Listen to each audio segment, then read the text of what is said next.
Hello, and welcome back to Keeping Her Keys podcast.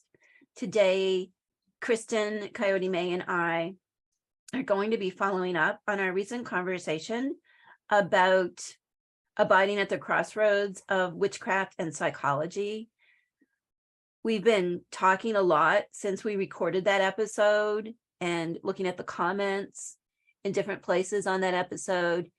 And we're here today to offer some ways to find magic as an antidote to stress, anxiety, depression, kind of whatever is causing you distress, how magic can be a real balm.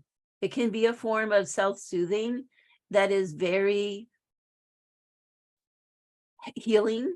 I mean, a lot of times we can get into self-soothing, like numbing and so on, and it's not very healing, and how you can find a lot of joy in magic. So this is where we've landed in the few weeks since we've recorded it. We hope you enjoy our conversation today. We'll begin, as we always do, with our opening ritual. So if you have a candle, light your candle. And we'll go through the simple ceremony of that counterclockwise motion of cleansing, purifying, banishing, just as you're making that circle, anything that's kind of weighing on you, just see it taking flight as you cast that energy around. And now we're going to protect ourselves, focusing on what we find healing, what is good for our mental health, keeping all of that close and connected to us.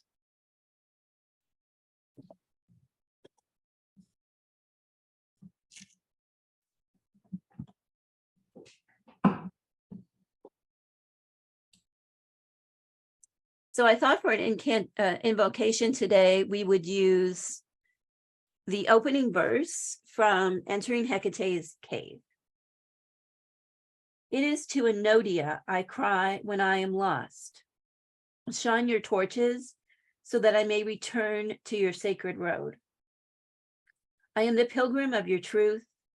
Guide me to rebirth so that all that is false is shed, and I am woven whole from the threads of my soul. Hail Enodia. Enodia, of course, is a title of Hecate that's linked to an older goddess that refers to, an aspect of the sacred feminine that has governance over journeys, roads, crossroads, thresholds, the home, children, women, the marginalized. It's a really complicated figure, and very much a spirit.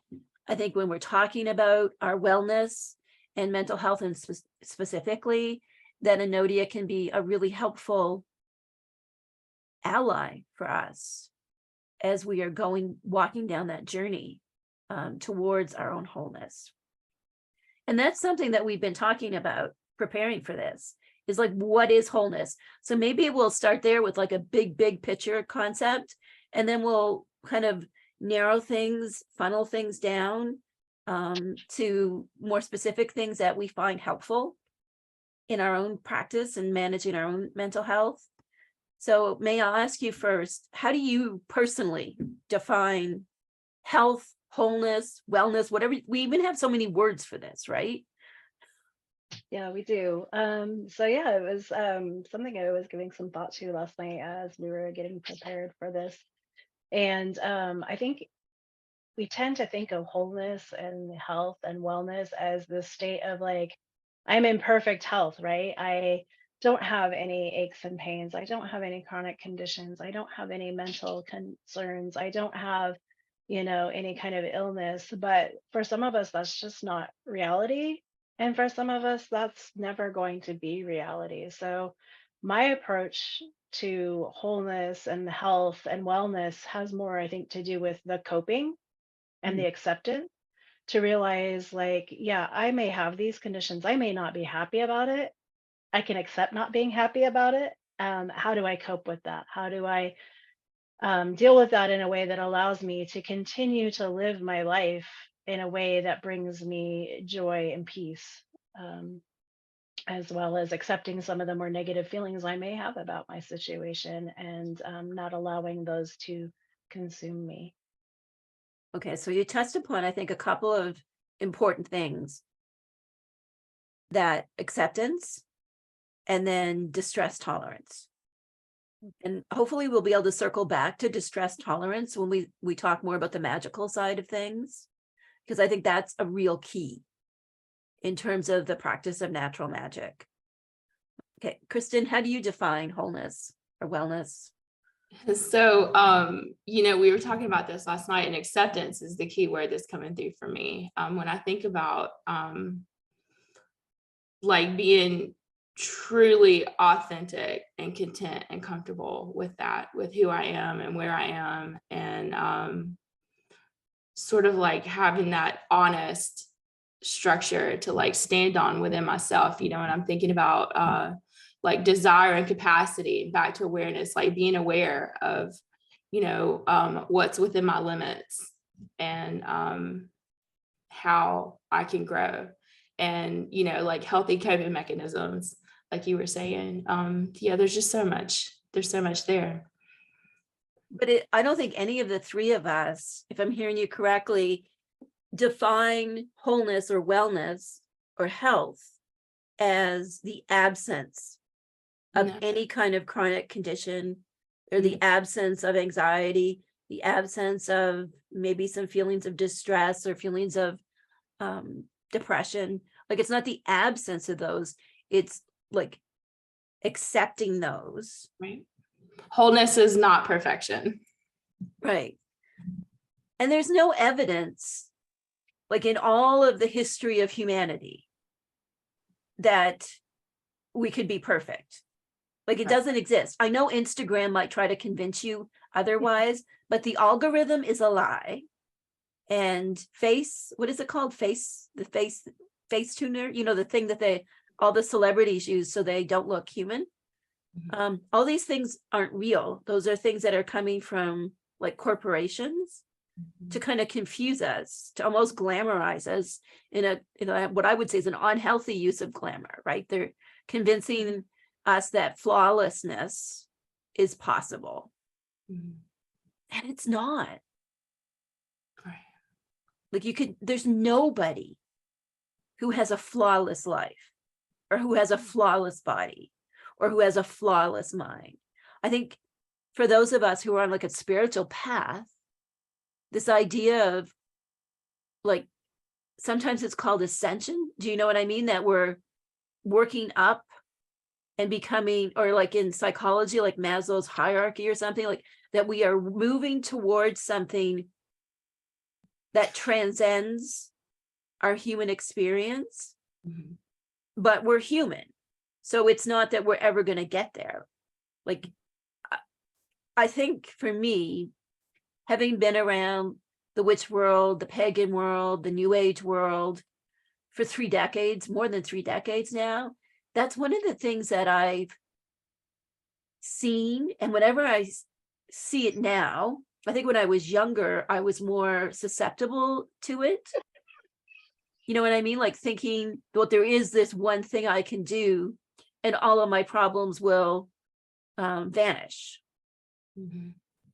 And, that's called wishful thinking coping, that you can just do this one thing and the depression will be gone, the anxiety will be gone. I think today maybe we'll land more on depression, anxiety, and stress, or DAS, as it's sometimes called, as opposed to like diagnostic conditions, because I think all of us have bouts of depression, anxiety, and stress, right? Like, regardless of any other diagnoses we might have. Does that make sense if we kind of just hover around those three? Okay. So I don't know. I'm interested, May, what you think about how do we kind of balance when we have like this burning desire to just fucking feel better, with that wise mind approach that I was just talking about. You know what I mean? That we know wishful thinking, like we know there is no insta magic for things, really, like big things. I mean, it might help you find a parking spot, but you know, like when you're dealing with big complex things, like how do you do that when you're so desperate, you just want to feel better, and then oh, there's this someone selling me this $1,000 course promising me I will feel better. Like how do you I don't know, do you have any insight into this whole mess? Yeah, that's actually a really good question. Something that Kristen was just saying about wholeness does not equal perfection made me start thinking about how the very definition of wholeness to me includes having negative and positive, right? And there's a lot of these courses that do kind of sell this idea of like you said, ascension or rising above these worldly issues or whatever that we have, these physical, like transcending the physical, but the physical is part of who we are, right? And the physical is so much of a part of our experience that I think to try to deny and overcome that would be really selling ourselves short. On the other hand, though, like I can see that when, I've been in a position where all I wanted to do was to feel better. And had I had the means, I probably would have spent those thousands of dollars on these courses to try to feel better. And so it's a very understandable thing, when we're in this state of desperation to just move on with our lives or to just feel like we can do something and to escape the reality that we're in. And that is kind of like you said, where the distress tolerance comes in, is just learning how to realize that maybe right now, maybe someday, but maybe not right now, I can overcome this, but right now I'm in it. And so now what do I do? Right? What can I do? And sometimes for me, like that's as much, I mean, all I can do is meditate, right? All I can do is light a candle. All I can do is burn some herbs. All I can do is say a prayer. And that's not going to like radically change my reality immediately, but those small steps add up and those small practices add up. And those small little movements, may feel frustrating, and it's not going to cure me, and it's not going to, like waving a magic wand cure. But it is something that, I don't know, maybe this is part of my coping skills, is that I used to be very much an avoidant, and sometimes I can still be avoidant, but there is something to be said for doing something.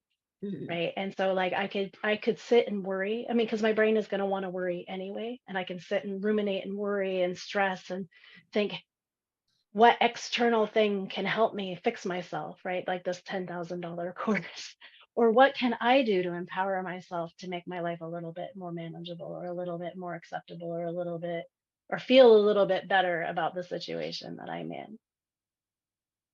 So you have a really great story that you kind of just lived through in terms of like using magic to help you manage distress tolerance in a work situation, which I think is such a great example, because we all work or have similar situations where we're doing things and it's causing us stress, and we're doing all the things that we should be doing in order to alleviate the stress of the situation. We're doing, we're approaching the situation. We're problem focused. We're organized. We've read Atomic Habits. We've got our boundary. Like we're doing so many great things, and still, like you said, because so many of us have incredibly clever, active minds, and they will go and they'll run amok. And so you shared a great story about how you kind of gave your mind something to do that was magical, which I think is a great way of using magic to help with your mental health, is like just say, oh, mind, you want something to do? We're going to do this thing. That's magical. Right. Okay. So share us your story. Yeah. So I am in the middle of getting a promotion right now. And there was a little hiccup with technology.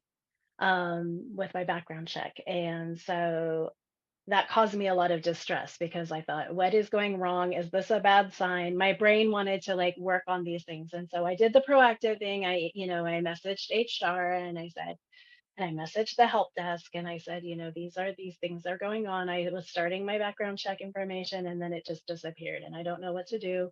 Just let me know. And so of course this happened before I left on vacation and my HR person was on vacation.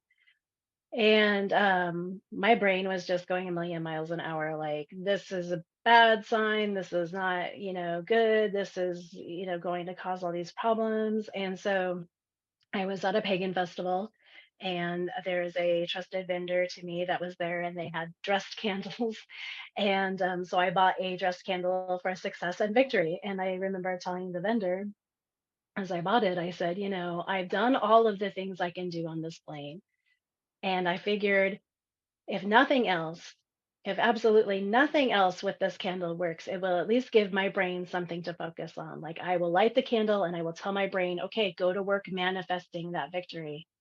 Instead of worrying and ruminating about what can go wrong, focus on the victory. And I think like that focus is something that is so helpful for me in my spell work is like if I can give my brain a job that is proactive and positive versus that self-sabotaging, worrying, stressful, thing that it likes to do naturally. It's like my brain is a German shepherd. It needs a job to do. Right? Or So like a border that's collie, and it'll right. go Yeah. crazy if you don't give it something to do.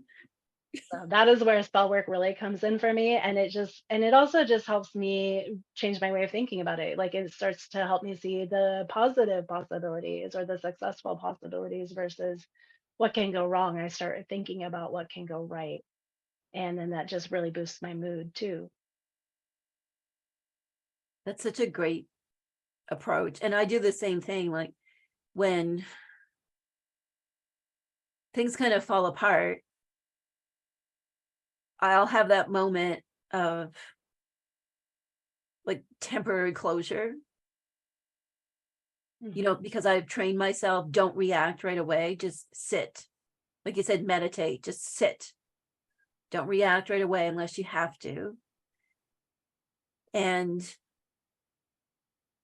like see my mind, my actions, my emotions as like energetic forces that are connected, just the way that spells are energetic forces, that all of these things about me are energetic forces. And how do I align myself to solving the problem?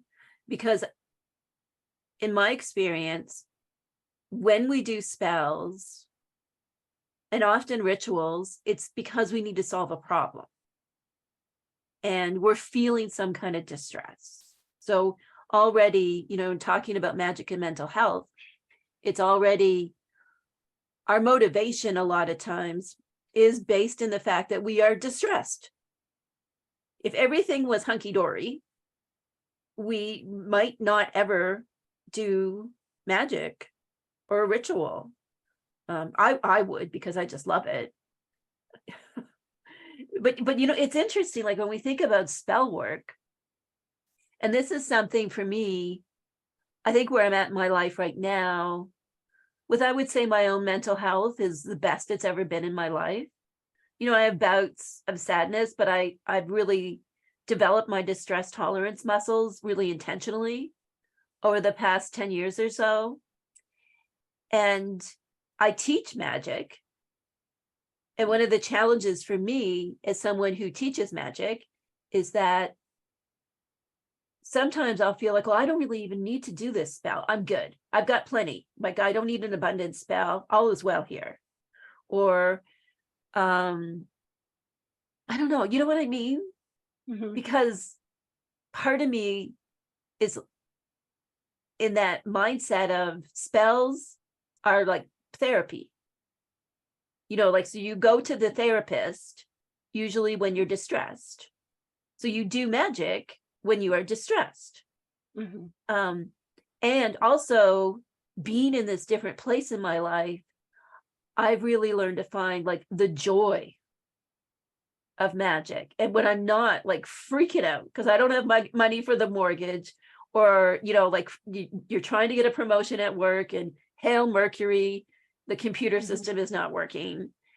You know what I mean? Like, so it's just, there is so much joy in spells, but also looking back to when I have been really at really low points in my life and use Magick to get out of depression, to help me get out of depression, to deal with anxiety and, just generalized distress,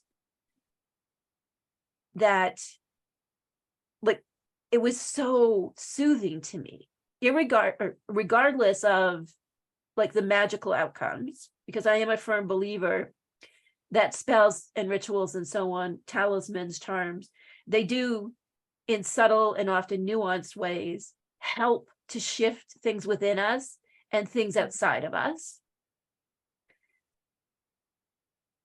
But it's just the act of Magick for me is therapy. Yeah, I can see that because I know for me, especially being such an animist, it's like those little, I think about all the little things that I do in my life that aren't necessarily like a set aside outside of my life kind of spell, but it's just something that like I stir things clockwise almost always, right? Like I just little things where my life is almost like the spell, my life is the magic. And doing a spell, even like you said, like even when you're not desperate or you're not needing something right away, it's just a nice, like, happy way to connect with something larger than yourself and to connect with that energy and to connect with that magic of life and to just experience the joy and magic that's in life, even if you are asking for something too. you know So, Right? So there's right. so much to like practicing magic and being an animist. And I think that's really important for us to talk about too. Like all three of us are animist and really firmly connect to spirits of the natural world, ancestors, expressions of the divine. Like we see all of this as like our companions, our helpmates, and not like as dictators. So it's, I think we have a very kind of like helpful, or I don't want to make us sound like, oh, we're so wonderful, but at the same time, like seeing these as helpers and spirits rather than vending machines that can kind of dole out favors at their will. I will make jokes, well, the gods clearly didn't want us to do that, but at the same time, I don't deep in my heart believe that the gods are to get me. Right.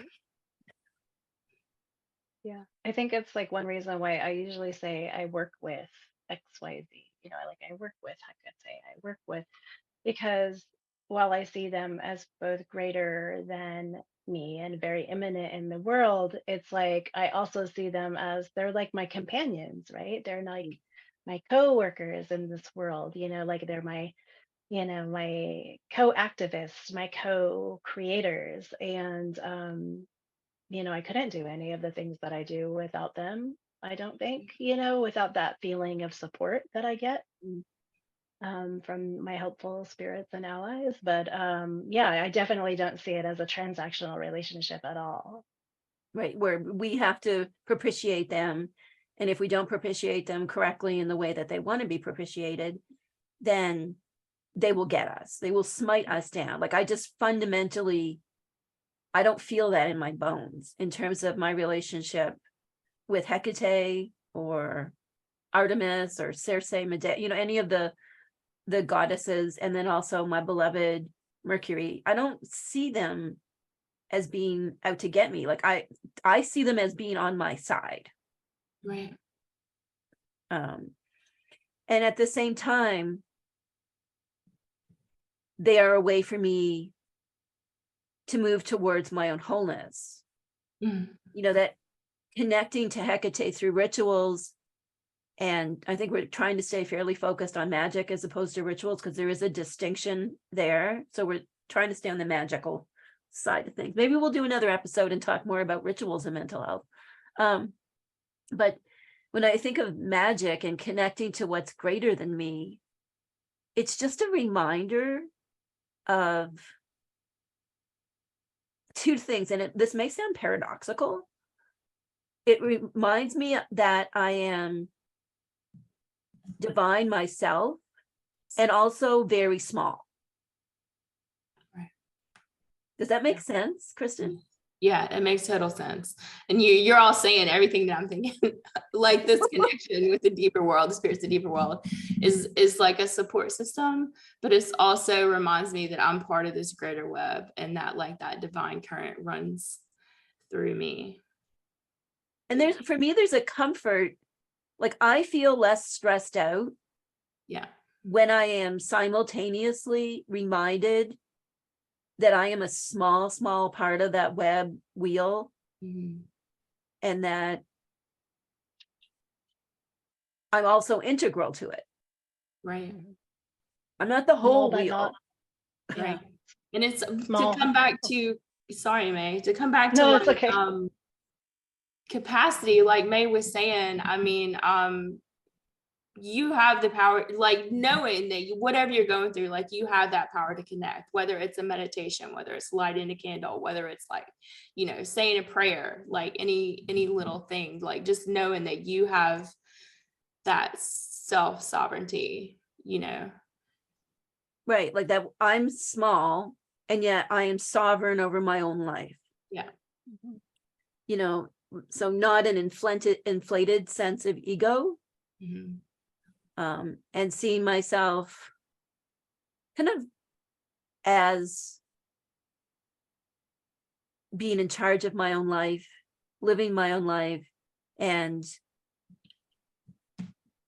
not thinking, I don't know if I have the right words for this, but you know, it's like when you, so this has been something I've struggled with in my life, is thinking that the whole world revolves around me. Yeah. You know, and it goes back to one of my favorite sayings is like, whatever is going on, like, is not me, and I am not it. And you also use that with other people. Mm-hmm. You know, so if I am having this big calamity in my life, then not only is it horrible for me, but it must be horrible, like the whole world must be on fire because of this thing happening to me. Instead of taking a step back, which for me, I found this to be really connected to my, animistic perspective, is seeing from a transpersonal perspective that this horrible thing is happening to me. I'm going through divorce. I'm losing my house. I'm having a health crisis. My career has been flushed down the toilet. I'm effectively, the universe has effectively kicked me to the curb of life with 2 kids. It's like, talk about depression. But also seeing that other people are having the same experience. I'm not that special on any given day. So I have a question. Okay. This is bringing me into like this swirl of like thoughts and emotions, and like when you are ruled by your emotions, right? Because that's how I relate to situations like that. I think that I can get really, really overcome with my emotions or the stress or like whatever is going on in my life. And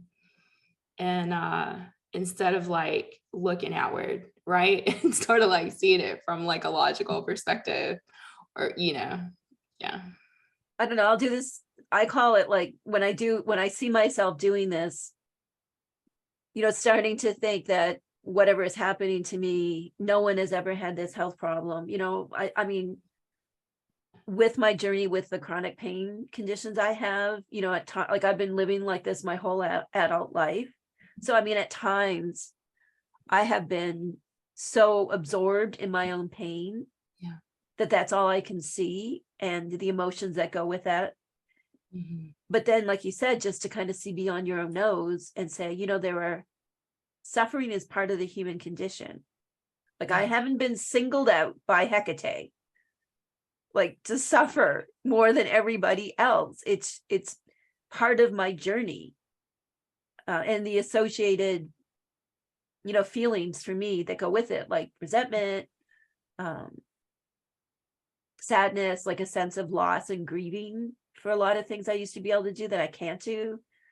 All of those emotions that we can kind of like cluster together under like the big banner of distress. It's not quite clinical, but it's really upsetting. So for me, getting back to doing spell work after trying to be normal, the act of doing spells just makes me feel better. Like that's all when people will ask me questions about being a witch, I'll say it just feels right to me, and what I do feels right to me. And I just applaud anybody who directs their energy towards what feels good to them in a healthy way, and is that it's so self-soothing for me. Right. I just like it. I just love being with, you know what I mean? Like I just love being with the botanicals and the clay and whatever it is. I mean, we're in the coven together, so like whatever we're doing, to me, that's the equivalent of when we get together and do something in the coven like that. To me, I feel like we're going to a big music concert, like we're going to see the Indigo Girls or something. Like it really brings me that level of joy. I don't know, does that make sense, Christen? No, magic is medicine. Yeah. And I kind of want to rewind to something. You said something once before about, and it's just really stuck with me, about tending to your own pain. And I've been thinking about how that can be applied to whether it's physical pain or any kind of distress, tending to that as a teacher and a helpmate. And I think that when you're in that state and you're reaching for some sort of healing, that's the natural response, right? Is you reach for healing. And that's where magic really comes in for me, as medicine. And then to bring it back to the whole capacity thing, doing what you're able and just getting connected and reaching out. And am I making sense? Is that making perfect sense? And what reminds me of is in the coven we have an expression like, we are the temple of good enough, we are good, we are enough. And to good enough magic, I think if you are really distressed, stressed out, anxious, and maybe these things, as they often are, related to chronic health conditions that maybe are clinical diagnoses like PTSD or autism or ADHD, fibromyalgia, the whole thing, the whole panoply of chronic health conditions that can cause us to feel distressed in different ways because we have these conditions. Doing whatever it is you can. You can totally magic in your own mind. If you can't physically do it, light the candle, like you said, May, you went, you got the candle and you did the simple ritual, simple spell work. But also this idea of you can magic in your own mind, and it gives the mind something to do other than ruminating. This makes me think too of sorry, I don't mean to interrupt, but I was thinking about how, when we're thinking about the overwhelm, right, of the emotions. Okay, so I'm from Oregon, and we always have to be careful of the riptides that are at the coast, in the Pacific Ocean, that the sneaker waves that can come up and get you. And then so if you're caught in a sneaker wave, the impulse is to try to swim out of it and fight against it. And then you're just going to kind of get sucked in. So it's most people will either try to fight against it or totally surrender to it. And neither one of those is the right path. And so the advice is to kind of go perpendicular to it, right? So you're not surrendering, you're not fighting, but you're kind of taking a third unexpected path, I guess. Not either one of those is an obvious thing to do. And so I think about, the lighting the candle is something to pull me out of that riptide, right? Or to, meditate, that pulls me out of that riptide where I'm getting overwhelmed and I'm doing the barrel roll under the water of my emotions, right? Just pausing, pushing that pause button and saying, okay, what can I do? I can breathe. I can work on my breath. I can say a prayer. I can That's to me like swimming perpendicular to the riptide. So I'm not getting sucked in. I'm not wasting my energy getting overwhelmed and fighting against it and doing all of the big spell work, right? Like with the fancy candles and the, planetary hours and the special herbs, right? I'm just doing what I can. I'm conserving my energy so that I can just get out of that riptide and then get back on solid ground with the support of my allies. And the magic is kind of like when you were saying going to a concert, like I think about it like if I'm doing solo magic, I'm thinking I'm not ever really solo, right? I'm calling in all of my friends. I'm calling in the flame. I'm calling in the botanicals. I'm calling in, the energy of the waxing moon. I'm calling in maybe Hecate, or maybe I'm calling in Aphrodite, or maybe I'm calling in Medea. And these are my, I'm calling my friends to help me. I'm Mhm. asking for support, right? And support seeking is like such a beneficial coping strategy. Like we talked earlier about how wishful thinking is a harmful coping strategy. And I think you might have mentioned that you tend to use avoidance coping. Mhm.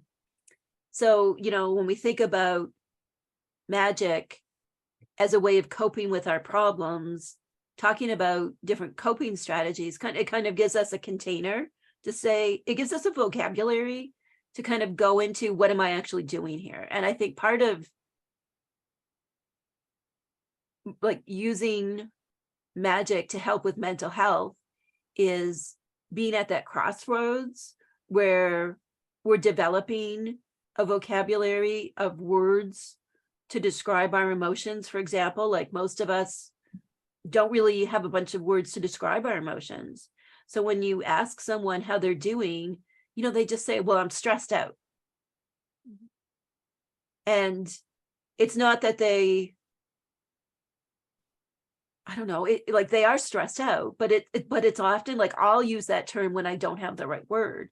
And I will literally, like we work with in the coven, like with the emotion wheel, it's like, well, what am I actually feeling? Am I overwhelmed? Am I exhausted? Am I worried? It's such a big one to say, oh, I'm worried about this thing. Am I sad? Do I feel insecure? Like all of these terms.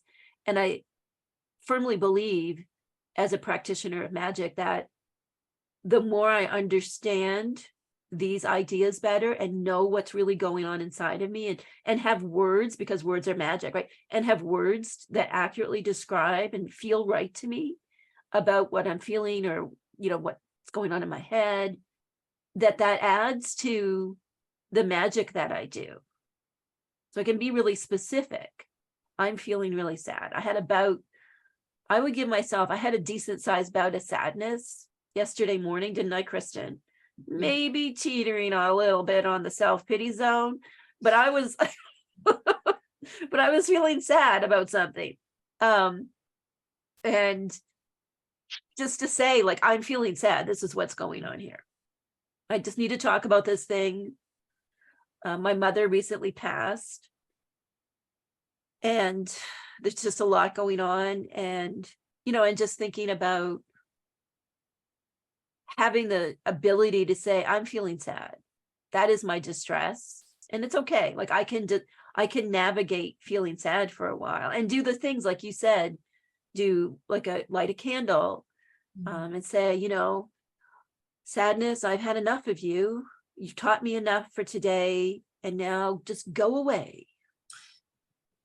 It feels like sorry, Go ahead. No, I was just awareness or having the vocabulary to identify that, like exactly how you're feeling is like the stabilizer. I'm thinking to bring it back to the riptide, when you're overwhelmed and you're just like swirling in the riptide. I think that's probably the first key is like identifying exactly what's going on with you. Right. It's not always possible, right? Yeah. And sometimes the answer is I have no fucking clue. Yeah. So the Yeah, magic why you do I might feel do this would way? be, right? The magic would be reveal to me. For me, it's usually Mercury. Mercury, reveal to me, help me discover what is my problem.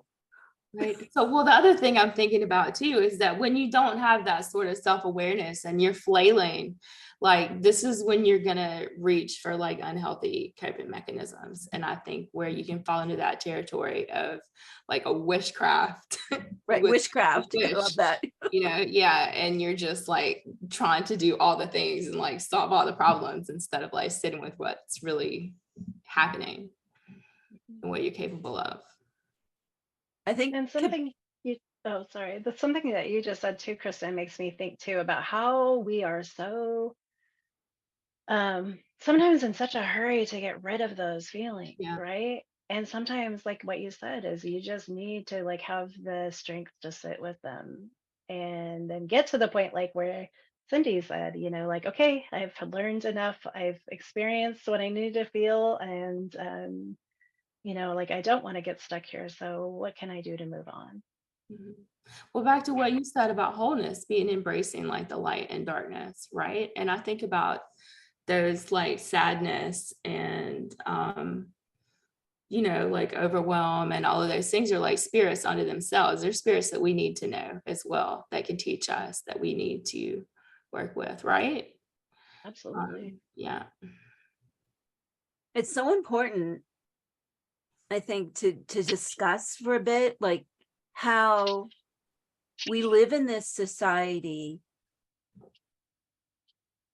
that values both keeping us highly anxious so we remain good consumers, and at the same time tells us we should only be happy. So we have this dual messaging if you engage in popular culture much, and I try not to because it bothers me, like it's not good for my mental health. Part of my magic is the off button and not watching too much news or things that upset me. But I'm thinking about this. So we have this whole culture, the algorithm now, especially with the internet, that's pushing products and things at us, and it knows it's driven by people who have designed it to induce greater states of anxiety. And at the same time, if we look at a lot of mainstream cultural images, like I've been thinking a lot about what I put out on social media, not this pod, but the social, like Facebook and Instagram. And you know how there's this thing that everybody on social media is happy, Right. like, except for the few brave souls who are talking about hard things. But even then, a lot of times, I swear, they do their hair and makeup and they look fantastic, which there's nothing wrong with that. But sometimes I just want to see people being 100% authentic, like the way, if we were together, like flesh, that fleshiness of togetherness that you miss, with all the wonders of being online. It's bringing us all together, but that fleshiness that, oh, you farted, or your hair is doing something weird today, that when we're online, like, you don't see all of that kind of humanity, and it creates this weird facade, I think, that's linked to this fixation on happiness. I mean, I know there's a lot of voices about mental health speaking out now, and I'm really so thrilled, and my heart just loves it, that people are talking about these kind of things the way we are. But I still kind of feel that there is this big push that advertisers and the algorithms want to keep us anxious. Big pharma wants to keep us on anxiety medication, which is sometimes necessary. And then also social media is kind of like the magazines I used to look at when I was a teenager, like 17 magazine, were just all so wonderful. And if we're not wonderful, here's like 7 steps that you can get the guy of your dreams. I don't know. That was a bit of a ramble. No, it's back to chasing perfection. Oh yeah, that's right. Chasing perfection. Flawlessness. Yeah. Or the waving the wand and having a perfect life. That's just not how magic works in my experience. It's It's true.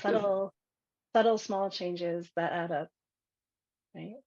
So do subtle, small things that have meaning for you and are part of solving a problem. I would say resist anything that doesn't connect to your creativity, because once we kind of unlock however creativity works in us, like some of us are really great at planning things and our creativity comes up that way, and some of us are painters and some of us are imaginers, we can imagine whole stories in our head. So whatever creativity is for you, like just I think magic and creativity go hand in hand, and we know, like, there's so much research that shows that creativity is so healing for depression, anxiety, and stress, loneliness. I wanted to talk about that because you landed on something really good, May, about saying, like, when you are doing magic and you feel connected to your spirits. And so a huge part of mental health that really this will really pull us under, it's like there's that riptide. I think the riptide is feeling isolated. Mm. Given that, like, depression, anxiety, distress, these are parts of life, but it's when the riptide is like isolation, when we feel isolated and cut off. So I would really appreciate if you could say more about how you feel connected and not isolated when you do magic.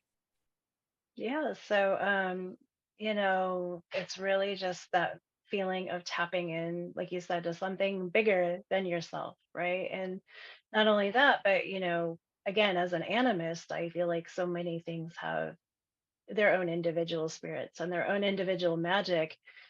And so when I gather those things around me and I start, engaging with them, it's almost like I'm talking to my friends. It's almost like I'm in my little support group, right? Or I'm reaching out, or, I mean, as a person who's experienced significant mental illness, you hit the nail on the head. That loneliness is so huge. And I think that's one reason why, getting into treatment that wasn't just individual therapy for me was such an important part of my healing. And the work that we do in the coven is such an important part of my healing because I do feel like I'm not alone. But even if I can't reach out to other people, I remember, oh, yeah, I have these allies, these Mm. spiritual allies that I can reach out to. And that does bring me comfort because not only does it make me feel, and I really do, I mean, I feel it in my body, right? I feel their presence. I feel that I'm not alone, which is so huge. I mean, it's a real feeling, to feel the comfort of, it's almost like, oh, here is, my foxglove essence that I use. Mhm. And it's, it reminds me of happy days in childhood, and I have that feeling associated with it, and it has its own spirit, and it's almost like being wrapped in a warm hug, or I light the flame and I can feel the warmth echoing within me, that with that flame, I can feel it, the warmth spreading from my heart, in kind of a symbiosis, right, between the flame and my own body. And just, we live in such a lonely, lonely culture. I mean, even with all the connectivity that we have in social media, it's not the nourishing kind. It's not, I mean, I met my partner through social media. So, I mean, it's not that we can't make those connections, but it's a superficial connection when you're in that social media, right? It's not the same as being in a community with somebody, or being, um, having these meaningful, authentic conversations with people. And so magic is one way, when I don't have access to other humans, that I can find that energy to connect with something bigger than myself, and to know that I'm not alone, and to know that I have support. And I can just be real. I can just be myself. I don't have to pretend to be capable, or to pretend to know the answers, or I mean, there have been times when I feel like, wow, people really think I have my shit together, and I absolutely do not. And so just that feeling of like, okay, well, here is something that I can do to feel more empowered, and to feel more, I don't know, just kind of surrounded in love, if that makes sense. Mm. Yeah. And the authenticity. I mean, Kristen said it a bunch of times. I mean, that's just such a huge part. And you've said it too, Dr. Cynthia, that you just knowing that we're not alone, that we're not the only people going through this shit, right? To know that I'm not the only person that has ever like gotten a divorce and lost my job and had problems paying the water bill, and Yeah. needing to rely on charity for that or this or that, where when you're in it, you can feel such shame about those things.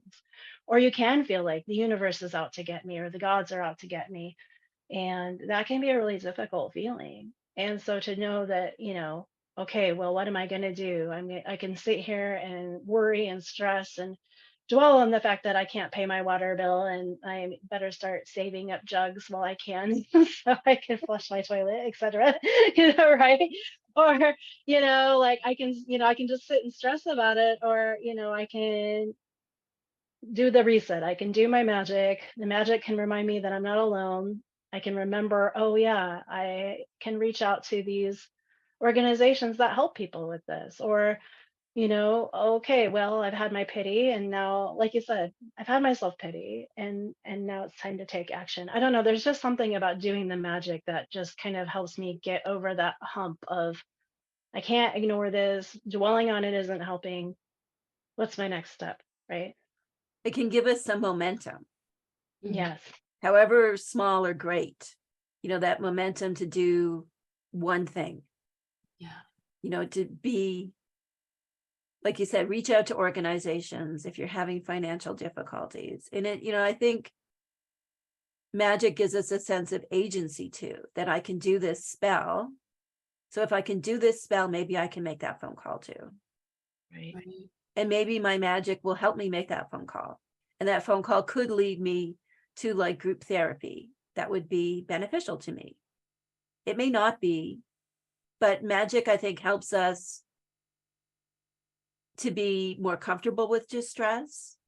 And also, when we feel like that we're supported by humans or animal or pets or our deeper world spirits, then it kind of gives us that secure base that we talk about in attachment all the time. So I can take a little risk because I know I have something that's real and true and meaningful and supportive to me to go back to if it all falls apart. Like if the group therapy is horrible and they're mean to me there or whatever, like I know I have something to come back to. That's special to me, that it doesn't need to be something that everyone in my group session knows about. I don't need to be with, like a witchcraft therapy, a witchcraft DBT group therapy. We can be all different people. And this can be something like that's unique to me that I don't necessarily need to disclose to a therapist or other healthcare provider. It's not their business. Like you don't disclose everything to a healthcare provider. So, because I think that comes up, and I know I've answered or tried to answer questions about this before. Like, how do you talk to your therapist about your practice of witchcraft? How do you talk to your therapist about Hecate? And, I did that episode a couple of years ago on being the witch in the room. And I do think I hit on some decent points in that. So I would recommend that people kind of look back and watch that one or listen to that one if they haven't. Because we don't owe people anything. We don't owe people. This is magical to me. I don't owe people my magic. I don't owe people being happy. I'm not obligated to alter my state of being to please other people. Does that make sense? Yeah. Okay. I wasn't sure if my thread was clear at all. I was just kind of going with it. In terms of practicing magic, I do it because I believe, and I know I've seen the results, that it does that thing, like you said, May, it gives us oomph. It gets us over that hump. I love saying that, that we're kind of stuck in the muck. And it's magic is when you find that foothold, right? You're in the muck, you can't get out of the muck, and all of a sudden there's terra firma under one foot, and you can get one foot out of the mud. or, you know, like the riptide, you find that way to transact the riptide. It's not necessarily that it's over instantly, like Jesus doesn't come down out of the sky and pluck you out of the riptide. Though that would be kind of cool. I guess I'm just thinking of like the whole Jesus walking on water business. Do you know that? Do y'all know that story? Yeah. Okay. Your riptide analogy got me going with like, what if like the whole idea of wishful thinking, and the wishful thinking would be like Jesus or Hecate or the angels or somebody, you know, would just show up when you're stuck in the riptide and yank you out. Yeah. And The I Lord think, of the Rings eagles flying down. oh yeah, The that's eagles. right. Yeah. Coming and saving you. Which could happen. But often that's really dipping more into fantasy than seeing them as helpmates that might give you some guidance on how you can transact the riptide yourself. And, you know, like this, they help you find terra firma. It's like, put your foot there, swim that way, rather than, ta-da, Jesus on the water shows up. Right. I could have used some Jesus on the water a few times in my life, or Hecate on the water. I don't know if y'all, can y'all relate? Mm-hmm. All right, I so think too, go ahead. sorry, just one last thought is that I think too, sometimes magic can help me see my options. You know, when you're in that overwhelm, that emotional overwhelm, you can't really see your options clearly. And the calm that magic brings me can help me clear my mind enough to see that I do have options and then move forward from there. Yeah. That's a real benefit of magic, is that clarity of mind, acceptance of, you know, what's going on. It just brings things energetically, psychologically, like it can give you that space where you can actually like take a beat, see what's going on, see what you can do. So I mean, it can be so helpful practicing magic. And again, we're talking about our form of natural magic that's very animistic. It can really, really help you with your mental health. So we did something super special today. We have an audience for this recording for the first time ever. So thank you to everybody who's here in our audience. So we're going to open up Hecate's mental health help desk to see if anybody has comments or questions just for the next few minutes.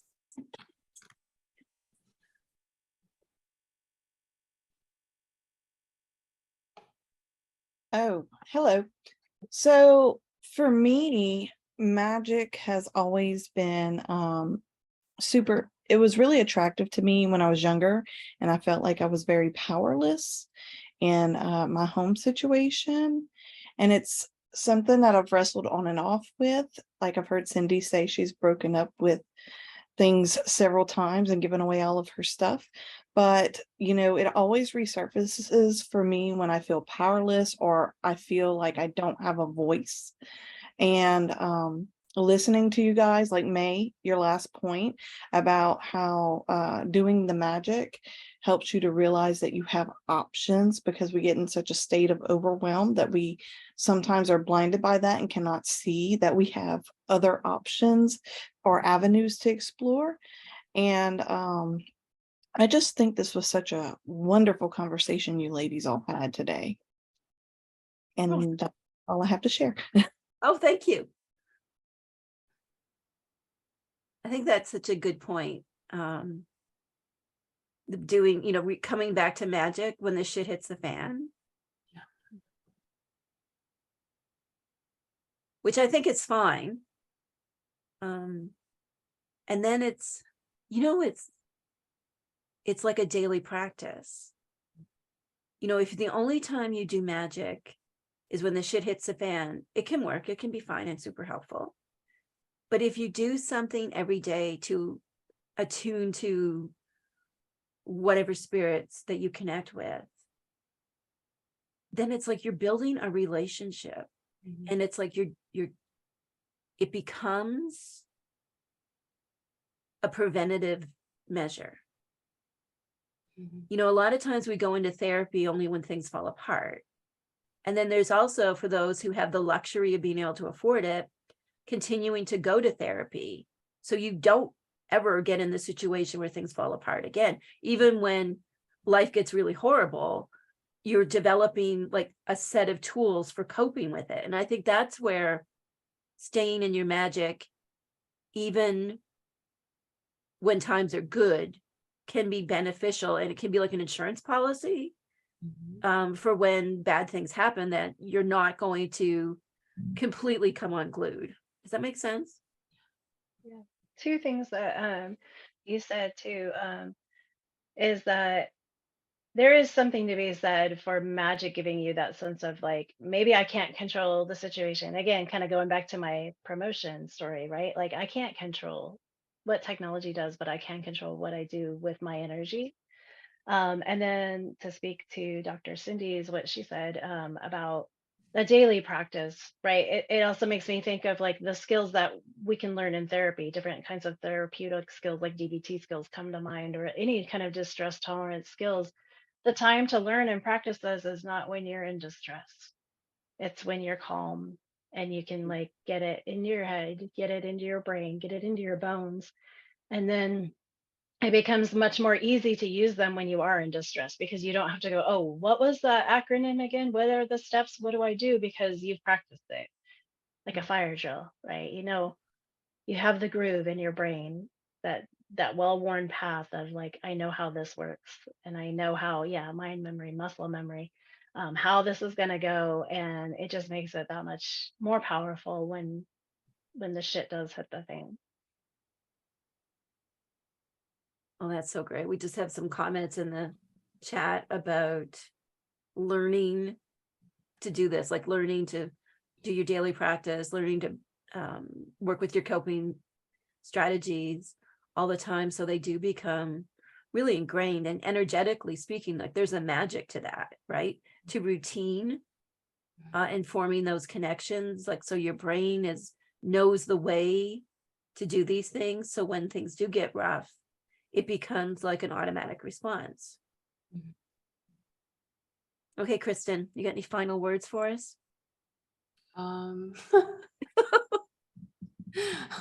Two thoughts went completely out of the blue.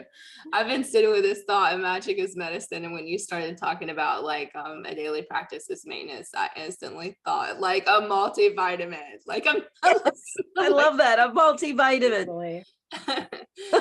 And then also, you know, this whole idea that energy goes where attention flows is one of our favorite things to say. And so like keeping that conduit open, you know. Yeah. It's so true. I think that's a great point to end on, right? Energy flows where attention goes. So if you are stressed, anxious, depressed about many things, rightfully so, if you live in this world today, and your mind is clever and busy and wants to hover and circle and camp out on things that cause you a lot of upset, like magic can be a way out of that, to give your mind something to do. It helps you to gain some clarity, a sense of agency. And there's also the actual like energetic aspects of magic, that you're doing something that is working on a deeper or greater level than you, that will help you get on the right road. So we've circled all the way back to where we started with this spirit of Enodia, you know, the journey for the goddess. So I hope our conversation has been helpful along your journey, and that you find ways to practice your own type of magic that really is healing to you. So thanks so much for joining us for this conversation, and we'll be back with more in the coming weeks.